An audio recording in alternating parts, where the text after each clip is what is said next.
Hey guys, welcome back. Rising TIE Fighter, part 2. We're now about to start on part bag B and take us through steps. It says 1 to 22, but I think some of those is the body and the decals and stuff, which we're going to do something slightly different with. So just a reminder, this is where we're at. Making some good progress. Let's open up this bag here and see what we've got inside. Right guys, bags are empty. We've got some more springs for the rear dampers. We've got the gears for the differential. We've got some additional rods in there, which I'm assuming are for either the axle or they're for the rear. No, they must be for the rear axle. We've got the motor, little motor cover there, as well as the hexes to go on the rear wheels and a bushing in there. And then we've got some hardware, some more self-tappers. We've got screws for the rear dampers. We've got an interesting bar which will go into the gearbox somewhere. And then look away. We're putting plastic bushings in this one. We've got some C-clips in there. We've got the pinion, which I am not going to use. I've got a 17 tooth one that I'm going to put in here, steel one. And then a grub screw to go into the pinion. Right, let's get cracking. Part number 10, starting to build the gearbox. On to step 10. So, we've got our parts laid out, and all this is going to go into the left-hand case of the gearbox. I'm going to get started on that right now. I've just been coating this up with grease. You can see there I've used a brush just to get inside there and coat all the teeth on this first counter gear with a bit of grease.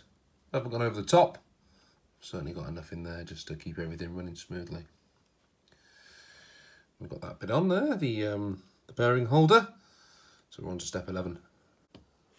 There you go, first part of step number 11's done. Now, sorry I didn't show you guys what I did there. I put in the axle, just come out the end there, and that's gone through that little bracket that we put on. It's got a bearing in it, or plastic bushings I've got, and then on the other end of the drive shaft, if I just pop that out a little way, you'll see it. There's a little C-clip that goes on there. You see that? There. And there's a little washer in there, and it just keeps all that from popping out the other side. So that's in. And then we've got to get the right hand of the gearbox now and do something similar in there. So I'm going to grab that now. Right, I've got the other side of the gearbox up. I just wanted to show you guys a little note here in the corner.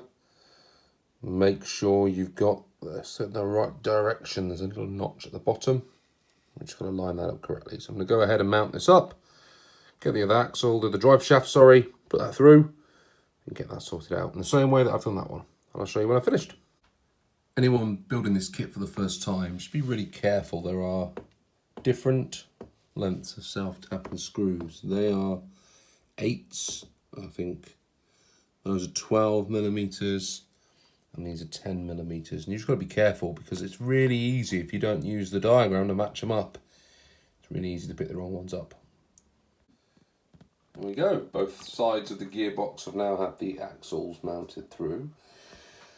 Now, one of the things I've noticed is there's already quite a bit of friction happening at that point there with the plastic bearings in either side. So I'm going to lose, I suppose, a little bit of speed out of there. But again, all in the aid of science. So we'll see when we take this apart and we replace those plastic bits, those plastic bushings, with the metal bearings in the future. We'll see what sort of improvement that gives us on the drivetrain and therefore the times out on the track. Right, I'm going to move on now to step number 12, which is going to be putting together the differential, and then we can have a look at what we do for step 13. Differential's now done, guys. So we've screwed that up. I'll put a little bit of grease on the outside. All spins freely. So now we're going to mount it up into the gearbox. Let's go. Gearbox assembled. So next step is to mount up the motor. And that's going to go in there. So let's get the pieces out and we'll take a look at what we're going to do. Right, we've got the parts out.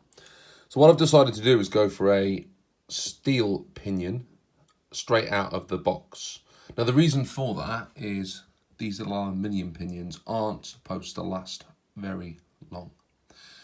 So rather than put that in and see it wear out very quickly, I've decided just to go straight in with the steel 17-tooth pinion right from the off. So we're going to get this up installed. The only bit we've got to make sure is we've got 15mm between the motor and the end of the pinion. So I'll be using my handy digital calipers for that, and we'll go ahead and get this motor mounted. Step 14 is done. We've mounted the motor. Now, it's a great little hack that I've seen Mark and Rob do on YouTube, where they put a little bit of perspex over that. Sorry, just moving my chair. A little bit of perspex over that gearbox cover there, which allows you to see the meshing of the pinion inside. I think that's really cool. I haven't got any perspex to hand, so I can't do that. But you are kind of going blind on some of these motor mounts when you can't actually see the pinion meshing together at the back. Not that you can do anything about it if it doesn't, because the holes are pre-drilled and they're preset. But we've got it in there and it's in there tight, so we are now ready to move on to step number 15, mounting up the gearbox. Let's go. Now what I'm not doing yet is putting on the transmission brace that will go sort of in here somewhere and stop this thing slapping up and down on the chassis. But for now we're just going to build it as in the instructions.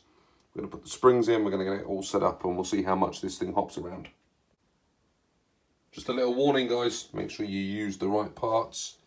Don't do what I did and start trying to mount these up because they're not the right bits. You need to be using these bigger ones. Follow the instructions.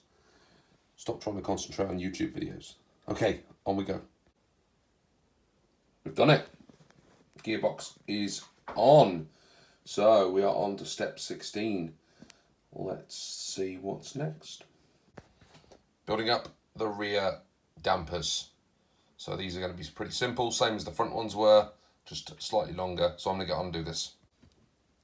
Just a quick bit of advice. When you're building up these, you need some 8mm tapping screws left over from part bag A, which I didn't realise, and foolishly chucked them all into my toolkit. So I've just been and found them back out again. But if you are building this for the first time, just note that comes from bag part A. Okay, here we go. 2 assembled rear dampers. Okay, step 17.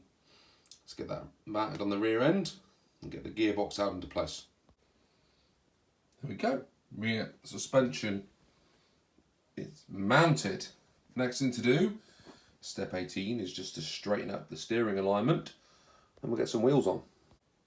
That was a bit of a faff. All of that was not lined up.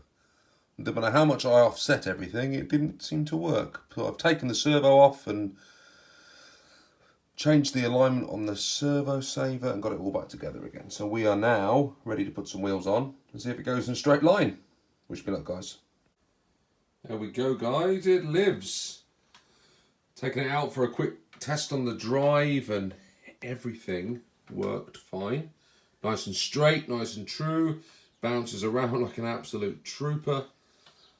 The motor took a little while to warm up, but we've got it going and it runs pretty well. I'd say it's definitely less hoppy than a grasshopper chassis, but nowhere near as composed as a more advanced Tamiya buggy would be. So next job is to paint up the chassis, the body, and get that mounted onto the chassis, and then we'll take it for a bit of a spin. So I'm not going to spend too much time doing the wheels because I think we're going to change these ones up actually on the final version of this. I think we're going to go for some black wheels, and we're probably going to end up with some different tyres anyway. So we'll leave the white ones on for now while we do the first runs. So I'm just going to paint the body and paint the wing and get the driver mounted, who is over there waiting patiently to get into his rising TIE fighter. Okay guys, I'm going to leave it there. That's enough for part 2. Part 3, let's get that body done up get it onto the chassis, get the driver in place, and then we'll take a look at how it looks when it's finished. Thanks for watching, guys, and remember, if you enjoy the content, please hit the like, and if you're not a subscriber to the channel, please do so. Thanks a lot. See you on the next one.